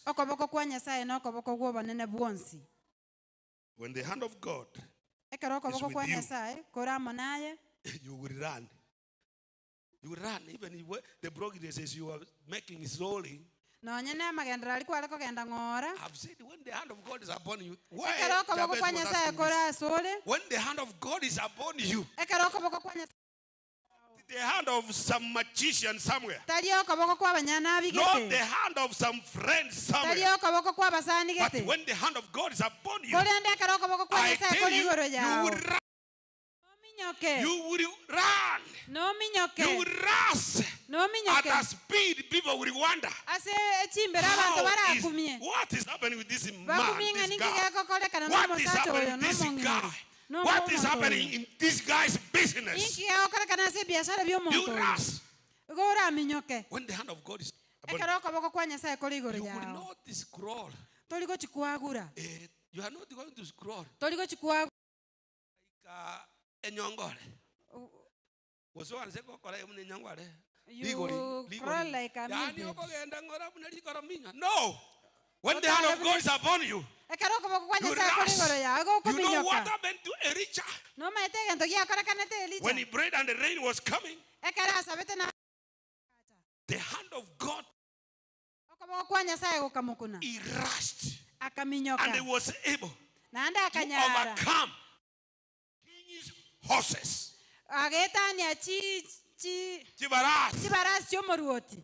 Praise the Lord. We have so many kings who are getting scared. Ask God's hand to be upon you, and you are going to overtake them. You are going to overtake them. But the warning I said, when God has blessed you, ask God, let God's hand be upon you. He is asking God, the hand of God to be upon him, so that he can move faster like Elijah. And you will fly. You will not. You know, God brings that victory of flying. See, you're jumping and coming down. Jumping today and tomorrow you are down. You rise and you are guaranteed to come down. God causes you to fly high like a king. So Jabez is telling God, let your hand be upon me. Let your hand be upon me. That God has lifted me up, let your hand regulate me. Able to handle your many blessings. You are so that he cannot put more importance on himself, but more importance to the praise the Lord. I know the Lord is going to cause men of you. We are going to witness uplifting of men and women of prayer who have been down in Jesus' name. They are going to be lifted. May the Lord God, may the Lord God's greatness be upon you in Jesus' name. May that needy family God lift it high. In Jesus' name. Lord, may your hand be upon that one who is in need. May God, who has moved you from January to this month of October,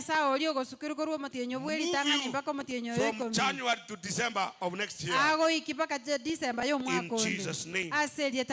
In Jesus' name.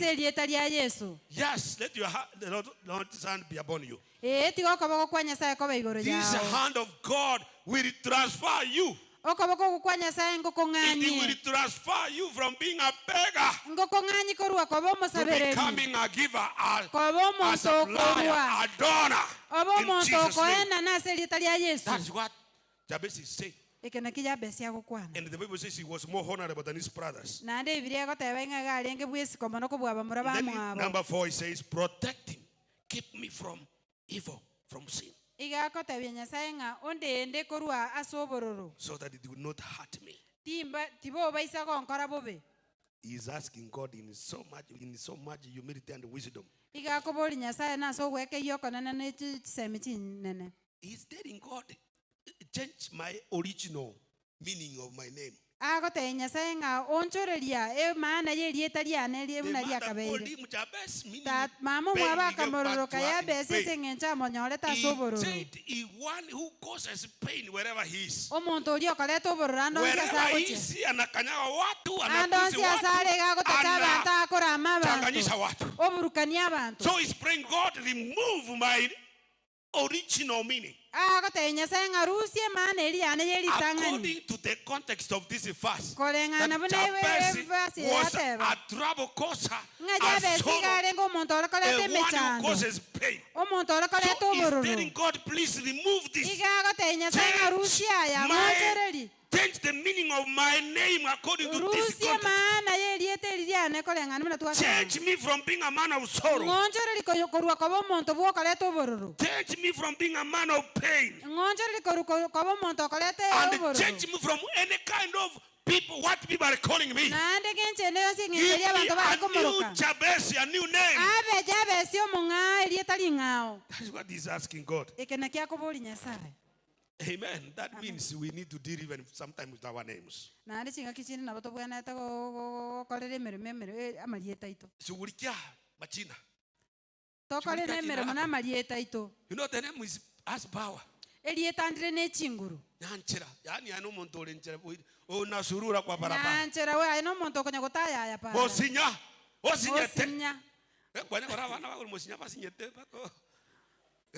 You want to make assessment. Yes. Atinda. Yani kama yara atinda te para. Ni mulevi kila wakati. You need to deal with your name. It's not bad. Nyangao. Deacon.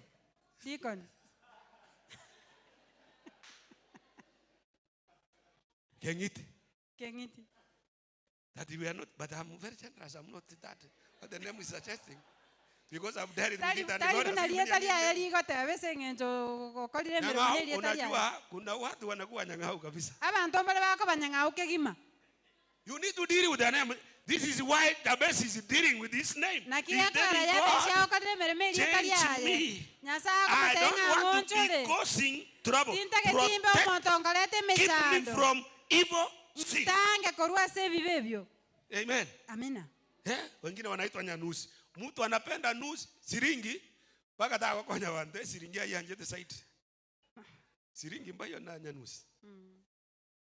Praise the Lord. Amen. It's good also to deal with your name. And to know that God lifting, God is lifting, comes with attracting. God is lifting. It can come by attracting, as I said, enemies. It can attract the jealousy. Yeah, you know what happened to Joseph. You need to deal with those strongholds. Yeah, you need. Jealousy will come. Enemies will gather and gather against you. When you have the victory, you need God to give you the victory that you can withstand those storms. He is telling God, keep me from evils. Keep me from sin. That you are able to get the ability to appropriately handle that expansion, that greatness. You remember even the devil, Satan is attracted to greatness. When you are church, we are church. When you are church, God causes to grow.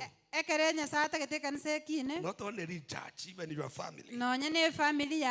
It will attract the Satan. Are you getting me? It will attract the Satan. And you might end up becoming an agent of the devil. In your church. Or in your job. In your place, or in wherever. If you are not thirsty with the Spirit, that when you see God uplifting, maybe in our families, uplifting one, God has said you are the blessing carrier in this family. The devil will be attracted and they will target the one at top. He will deal with him because he knows this has to bring him down. The moment he's brought it down, the family is down. If it is the church, the moment I deal with the one who is the blessing carrier, we have to bring him down. We need to be sensitive on the church. When we notice this one, God has given him a special position in the family. Target prayers to search. Fight and stand with the search. For your blessings to remain. For the sake of sustaining your church blessing. For the sake of sustaining your family blessings. Don't become part of the devil putting down your blessing carrier, your protection carrier. Jabez knew this, that the moment God has raised me, my star is shining brighter.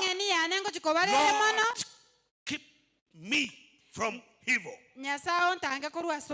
Ask God to help you. That when soon you begin testing greatness, ask God to help you. I'm telling you because God is going to expand and enlarge you. He's going to bless you. So ask God to help you. When you are going to start to taste, to have a taste of greatness, don't forget. And you start feeling like I need to now part ways with others. There are some people here who want to part ways. These people are not of my category now. This is what the Jabez is saying. That as you raise me, Lord, help me to deal with the bride. Yes, no weanji. No weanji mboli bobe saidi. That is good. You are able to have others. So, what we can learn here, some of us are going to be surprised with the greatness. And when you go to start racing and expanding, pray that you don't feel like party ways with some people. And you say, now this one are not of my type. Amen. Amen. Let your church begin growing. You will start hearing people saying, you will see girls. You will see girls. When the enlargement is coming, let God start increasing you as a simple village woman. What the woman is from this unknown village, little known village, has been wiping the floor here. What is this? What can you tell us? Amen. Who is this little unknown woman or man? You will face the sisters. That is the time you need to ask God to say, to allow His hand to be upon you. Need to discover the strategies of the enemy. You need to know and be sensitive to what God is doing. You need to know the strategies of the enemy. You know, when God made a way for Esther to become the queen, and therefore she became the blessing carrier of all Israel. They were to be slaughtered. They were to be slaughtered. You never know you are blessing carrier. The way the enemy is scheming against men of God, against those God has appointed to become blessing carriers. So when God appointed Esther to become the blessing carrier for all Israelites, and their killing and slaughtering was cancelled because it is inside the balance, and Mordecai was the facilitator. You know what a man started planning? He said, we must kill Mordecai. We finish Esther also. After Esther, who was next? The king. We are able to take over the kingdom. Let us be spiritually sensitive and prayerful to sustain the blessings we have demanded from God. As I finish, I want to have this prayer as we worship the Lord. As we worship the Lord, we sing praises to the God. Ni wewe Bwana, ni wewe Bwana, ni wewe. Naye Nyasaye. As we worship the Lord ons, I want to tell you now, as I finish my preaching, our bishop is in the race. And this is Jerusalem. You may not back him with a vote because you may not qualify to cast a vote. But you are qualified to back him with the prayers and the well wishes. And the well wishes. We can back him with our prayers. Those who have the opportunity to cast a vote that day, this is an opportunity God has given us. And we cannot be ashamed to say it. We cannot be ashamed to tell even our friends. Bishop, we want to pray for you if you can allow us. Allow us to pray for you. As I request you, Bishop, Pastor Vincent, to come over. Pastor Bishop Asuma is going to be there to pray for Bishop. And the other pastors, please come. We are going to pray for this man of God. Our prayers are going to back him as we surround him, and even as the church stretches your hand towards him. Amen.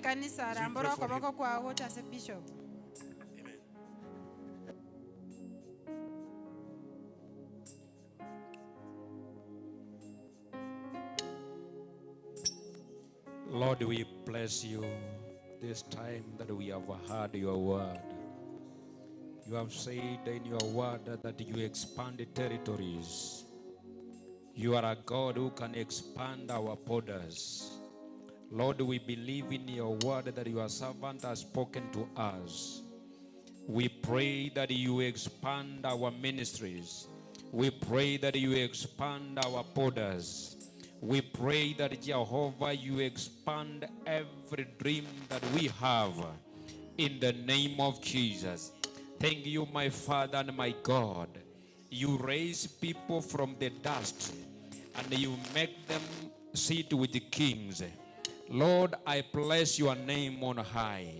In the mighty name of Jesus, we are praying for our bishop who is in the race, oh my Father, into that leadership. Search his heart, oh my Father, in the mighty name of Jesus. Baba, ukaonekane katika maisha yake, ukaweze kumshughulikia Jehova. Inajua kwamba wakati ambapo ameamua kukufanyia kazi, Mungu, ninamuombea baraka zako.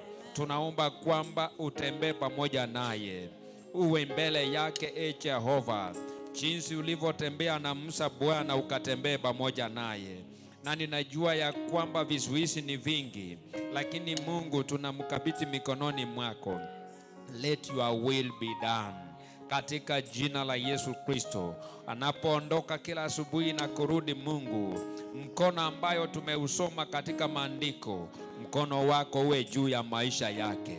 Bwana, tuamkabidhi kwako, mwelekeze, umpe hekima na maarifa katika jina la Yesu Kristo. Katika mazungumzo yake, Mungu, watu wakuone. Katika kuongea kwake, watu wakuone. Atakapoingia kwa hilo ofisi, watu wakuone. Watu wasimtazame yeye Bwana, watu wasione yeye Jehova, bali wakuone wewe. Katika jina la Yesu Kristo, we bless you, oh my Father. Asante kwa sababu ya neema kuu ambayo utaachilia kwake na wengine ambao wako katika kinyang'anyiro hicho. Bwana, wote tunawakabidhi mikononi mwako. Unajua mioyo yao, unajua yale wanayoyahitaji. Mungu, tunaondoa vizuizi vya shetani katika jina la Yesu. Wengine wako na maneno mabaya, Bwana, tunayaondoa kwa jina la Yesu. Kuna wale wanaofunja wengine moyo, lakini Mungu, tunamuombea Bishop ili ukasimame pamoja naye, ukaondoe mitego ya shetani katika jina la Yesu. Break every snare in his life in the mighty name of Jesus. Asante Baba kwa sababu umesikia ombi letu. Hata tunaposoma kwa maandiko, ulikuwa unainua watu, ulikuwa una anoint watu. Na haya madhabahu Bwana, tunaomba kwamba kuanzia hapa Jehova, siku ya leo, neema yako ikatawale, neema yako ikaenende naye. Jina lako libarikiwe, jina lako lipewe sifa, maana wewe ni Mungu. Kwa Yesu tumeomba na kuamini. Amen. Amen. Amen. Amen. We thank God. Amen. Amen. Amen. Amen. You know this man, Jabez, he knew the danger of forgetting who is the source of blessings, the source of his victories. And that's why he's saying, God, let your hand be upon me, so that he cannot outshine the Lord. His Lord. Amen. Can we all rise up and worship the Lord as we finish with a word of prayer? Ni wewe. Ni wewe. Ni wewe Bwana.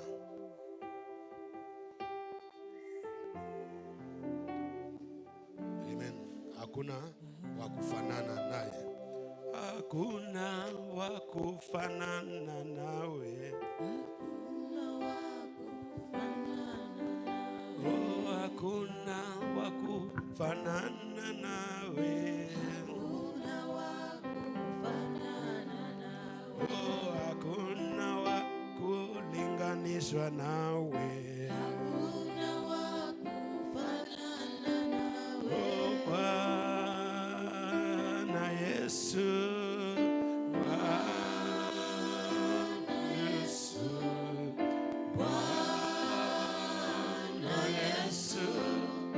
Hakuna wa kufanana nawe. Oh, wewe waweza. Wewe waweza. Hakuna wa kufanana nawe.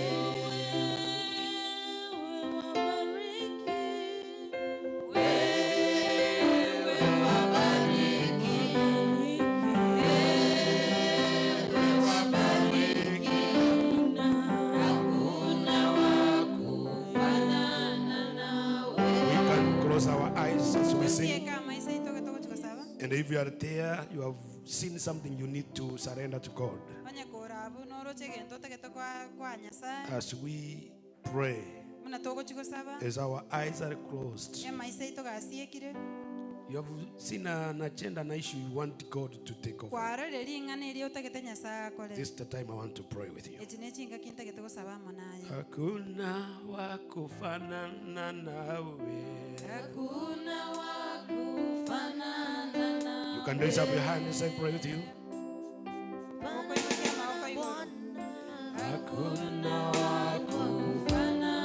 Thank you for those hands that have been lifted. As we worship, God is here. The Lord of Israel is here to meet you. The Lord of Israel is here to expand, to bless you. His hand of greatness is here to do something new to you. His power when touching your territory is here. Father, in Jesus' name we thank you. You are so good and faithful to us. You have carried that anything we can call and ask you, Lord, you are able to grant to us.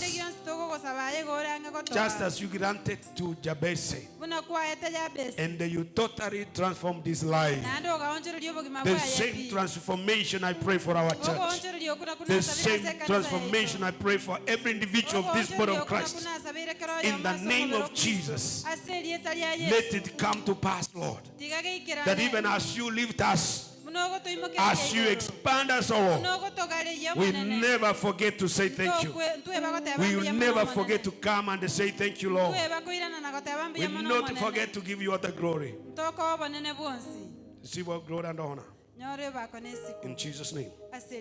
Amen. Claps to the Lord. Thank you for this.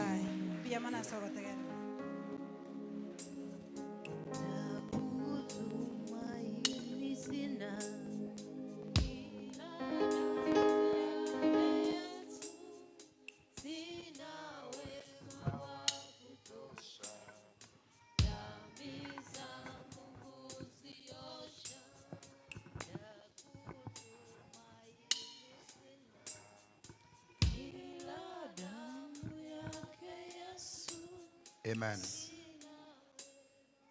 Bwana asifiwe. Asanteni sana mtumishi wa Mungu ambaye umetupeleka katika kipindi cha neno, na naamini kwamba kila mmoja amebarikiwa na amechukua sehemu yake. Hakuna mtu ambaye hataki mipaka yake kaweze kupanuliwa ama iweze kupanuka. So tunaomba hayo yakatendeke katika maishani mwetu tunapoendelea kumtumikia Mwenyezi Mungu kwa jina la Yesu Kristo. So kwa sababu ya muda ningependa kushukuru kabisa kwa sababu ya kazi tulifanya jana, na pia ninashukuru kwa sababu ya kwaya yetu ambayo iliweza kuimba na wakachukua nambari 1 kwa kumtukuza Mwenyezi Mungu. Na pia nashukuru kwa sababu ya wageni ambao wako katikati yetu pamoja na wenyeji. Ni vizuri kuwa hapa. Nitatumia dakika fupi ama chache mno ndio niweze kuleta mesa ya Bwana ambaye iko mbele yetu.